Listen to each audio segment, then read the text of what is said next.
Good afternoon, everyone, and welcome to Stock Market Today. It's Ali, Coram, and Ken Shreve here with a look at the action in today's session. Today, Wednesday, October 23rd, and we saw fears reignite over spiking interest rates with yields hitting their highest levels in a couple of months, Ken, and tech stocks particularly bruised today. Yeah, no doubt about it. Saw some selling, most pronounced in the Nasdaq. So we'll take a look at that. Not easy to find stocks to buy these days, but wanted to take a look at AT&T. Maybe investors looking for some dividend yield in this market. Nice breakout for AT&T. Also in the insurance group, want to take a look at Ryan Specialty, RYAN, and tech stock that is really acting strong despite the selling today. Right. Alkami Technology, ALKT. Bucking the weakness. Okay, we'll check in on those stocks and Tesla because earnings out after the bell. We'll check in on that. But first, let's take a look at the major indexes. The NASDAQ today, the hardest hit, down 1.6% by sessions close. The S&P 500 down 0.9%. Off lows, both of those major indexes. Same for the Dow, down almost 1% on the day, and the Russell 2000 down about 0.8%. Let's start with the NASDAQ since that suffered the most damage today, coming down to a key technical level, Ken. Yeah, did manage to close just above that 21-day line. A really difficult volume comparison to yesterday. You see, volume was very heavy on the Nasdaq yesterday, so it looks like we avoided a distribution day today. So to see the Nasdaq still holding near the 21-day line, too early to run for the exits here and say the market's going to pull back sharply. But it looks like we avoided distribution, but pretty broad-based selling across a lot of groups today. hmm Okay, so support there at the 21-day line for the Nasdaq, and same for the S&P 500. This has been our leading market index, and we have been in a power trend with there's some technical check boxes that we have here, but really we're just looking for a trending market.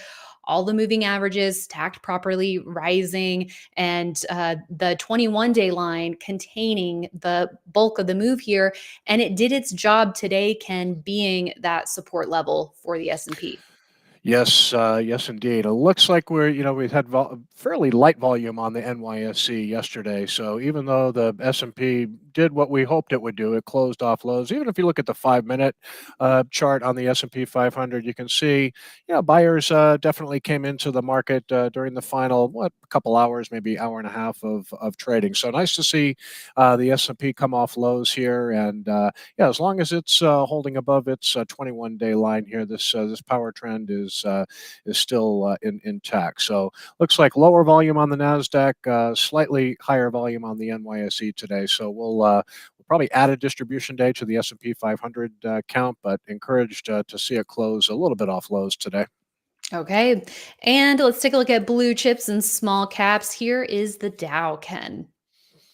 Yeah, same situation. It's kind of battling at the 21-day line. Looks like it closed right at that short-term support level. Also closed off lows, with the Nasdaq and the S&P 500. So uptrend still intact here as well. Okay, and what about small caps here?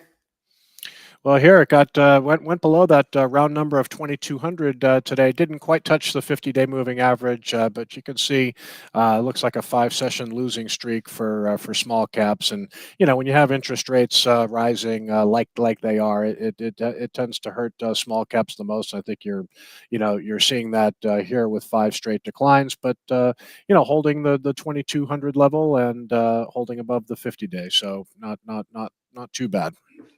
Okay. And let's talk about the 10-year treasury yield here, Ken, advancing yet again today. Now, 3 straight closes above the 200-day line. And we are now above that 4.2% level. Even further, and at the highest levels in a couple of months, about 3 months, Ken. Yeah, you're looking at a bond market here that is very, very oversold. Even if you look at a popular ETF like TLT, which is basically a long interest rate, you can see it has really, really come down hard. So definitely in oversold conditions here. Wouldn't be surprised to see that 10-year yield start to back off highs. But listen, the market when interest rates are rising, it's always going to get spooked when money gets more expensive. And this rising interest rate narrative is kind of, we're going to see if it's going to change the Fed narrative. A lot of rate cuts were expected in 2025. There are more rate cuts expected by the end of this year. But with interest rates rising like they are, due to pretty decent economic data in recent weeks, maybe the Fed's plans on cutting rates is going to slow down a little bit. So I think the market's still just assessing that.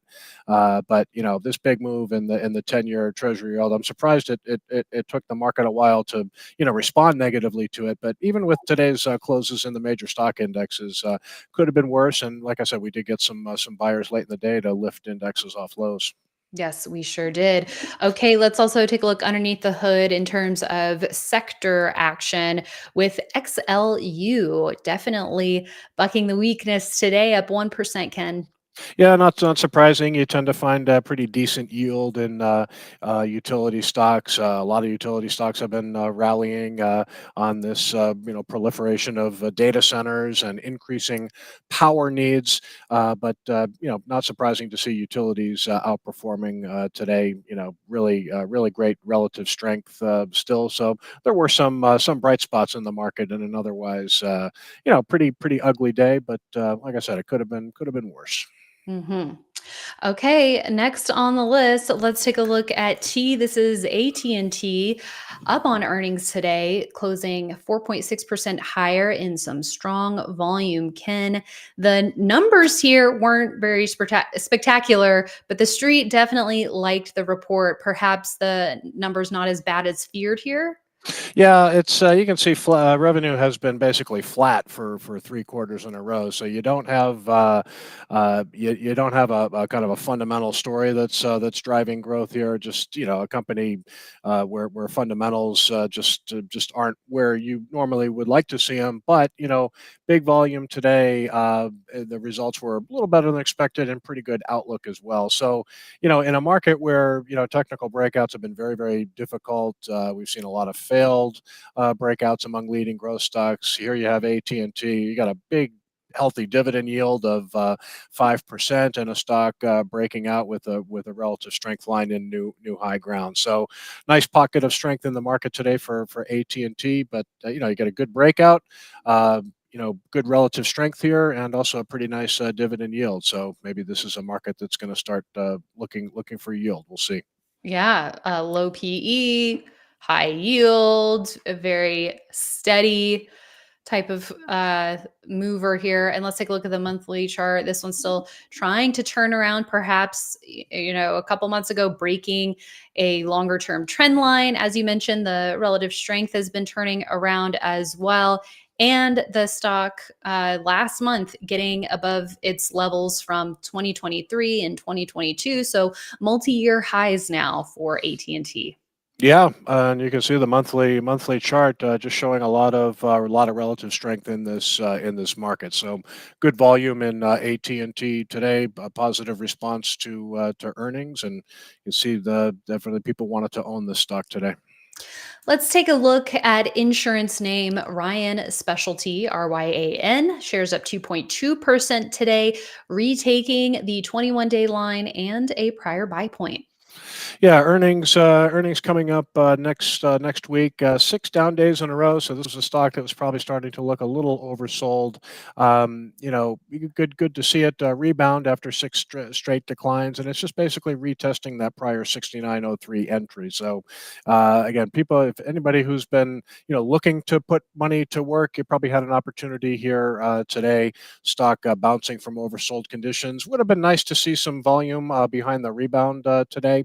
Um, we didn't get it, so it's kind of a low volume rally, but a chart here that is still intact. And with Ryan being an insurance broker, the fundamentals here are completely different than AT&T. Obviously, a different business, but you can see top line growth, bottom line growth, real steady grower here with good annual estimates as well. So stock that moved back into a buy zone here after 6 straight declines. Still a stock market leader. I think that's worth watching. Hmm. Okay, and then we'll go to ALKT next. Alkami Technology and the Financial Software Group. A fractional gain today, but as you mentioned, Ken, just good to see a software stock that is bucking the weakness when a number of technology areas looking a bit vulnerable right now. Yeah, I mean, this is really just kind of sticking out like a sore thumb here. Really strong uptrend. You can see volume really rolled into the stock towards the end of last week and at the start of this week, and then yesterday, what did the stock do? It fell sharply. It rallied all the way back up to its highs, and it still trading really tightly here. When you see price action like this, it can often usher in a new entry. So I think Alkami, not to be confused with Akamai Technologies. It's always it's very Close. similar in name. Like AK. Vertex and Vertex. Exactly. So there's Akamai, which is AKAM, and then Alkami, which is ALKT. So yeah, and there's Akamai. So very similar companies here, but this financial software stock is really showing a lot of strength, and good one for the watch list. If it continues to move sideways here, you could see an alternate entry point here. But clearly a stock under some accumulation, and even after yesterday's decline, still looks really strong here. Okay, we'll keep an eye on it. Ken, before we go, let's talk about Tesla earnings out after the close. Recent weakness in the stock, but the initial reaction to earnings out after the bell positive. The stock up 7.5% here. Our team also gave us some nuggets. Cybertruck, the number three top selling. Uh, Top seller in the US EV market for the quarter. So some interesting things there. Yeah, no doubt. It looks like, well, right now trading around 229, 230. So it's going to gap up pretty close to its 50-day moving average. This is a stock that really hasn't recovered after that robo-taxi event disappointed investors with lack of specifics. So definitely looking weak headed into earnings, but apparently some good numbers to look at here. So we'll see. Again, it looks like it's going to gap up close to the 50-day moving average. Maybe it gaps above it. That would put bulls certainly in a good mood. With profits beating expectations here. So check out our article at investors.com for all the details on that.